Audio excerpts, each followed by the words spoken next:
L'échange de maison, c'est un concept qui a démarré il y a maintenant plus de 50 ans en Suède et qui est un concept qui a explosé, on va dire, grâce à l'arrivée d'Internet.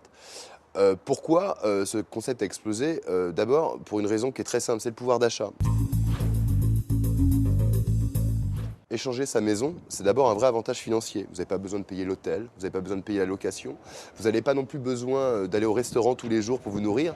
Donc là, le premier avantage, c'est l'avantage financier. Deuxièmement, vous allez rencontrer des gens, des voisins, vous allez avoir l'impression de vivre, pas en vacances, mais de vivre la vie de monsieur tout le monde et ne pas être un touriste comme les autres. Donc ça, c'est un vrai avantage. Une fois qu'on y a goûté à l'échange de maison, on a du mal à revenir en arrière sur la location de l'hôtel classique.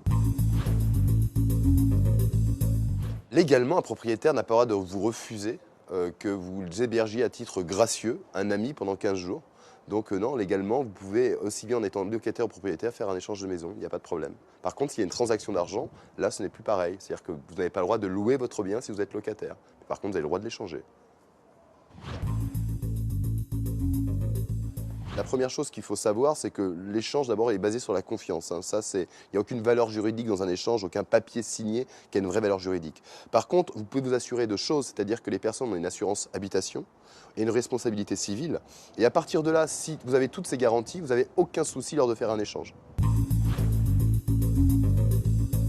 Maintenant, pour faire un échange réussi et ne pas se faire avoir, d'abord, la première chose, c'est qu'il faut aller sur des organismes qui sont sérieux. On peut les citer, hein. Vous avez Homelink, Intervac, PreuveVac pour les enseignants. Se méfier des sites gratuits, parce que les sites gratuits sont souvent des gens qui vont s'inscrire. On ne sait pas vraiment qui est derrière le mail, qui est derrière le téléphone. Donc attention vraiment aux sites gratuits. Le fait de passer par des sites payants, c'est une garantie pour vous de personnes qui ont payé, qui ont envie de faire un échange.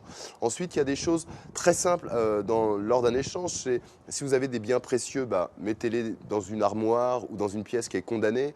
Et là, tout se passera bien, il n'y a aucun problème.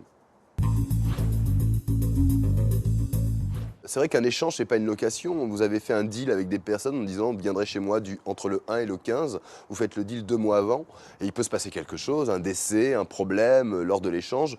Donc là, c'est aussi un petit conseil qu'on va vous donner. Prenez une assurance annulation voyage si vous devez partir loin pour être remboursé le cas échéant. C'est très très rare, ça peut arriver, il faut le savoir, mais assurez-vous contre ça.